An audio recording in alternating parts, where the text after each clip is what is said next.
Hello guys, the purpose of making this reel is to explain you the logic behind the trade that I took yesterday.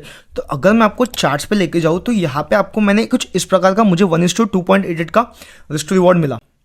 तो guys इसके पीछे का logic समझते हैं। सबसे पहले अगर मैं वन डे टाइम फ्रेम पे आपको लेके जाऊँ, market is particularly in up trend and यहाँ पे आके मार्केट एक अक्यूमुलेशन जोन में, अगर अपन शिफ्ट हो गए 1 आवर टाइम फ्रेम पे तो मार्केट इस पर्टिकुलर जोन में कंसोलिडेट कर रहा था बहुत देर से। एंड आपने एक चीज़ नोटिस किया होगा, अगर आपको दिख रहा होगा तो मार्केट ने इस पर्टिकुलर जोन को, इस पर्टिकुलर डिमांड रेड कलर का जो जोन दिख रहा होगा आपको, उसको बहुत बार ब्रेक करने का ट्राई किया बट ब्रेक नहीं कर पाया। जब जब ब्रेक किया वापस ऊपर को चला गया, जब जब ब्रेक किया वापस ऊपर चला गया। तो इससे हमें क्या चीज़ समझ में आ रही है कि यहाँ पे बहुत सारे बायर्स बैठे हुए हैं। फिर जब मैंने देखा कि मार्केट इस पर्टिकुलर जोन के आसपास आके एक पैटर्न रेडी कर रहा है जिसको बोलते हैं कप एंड हैंडल पैटर्न। देखो, this is called as cup and this is called as handle.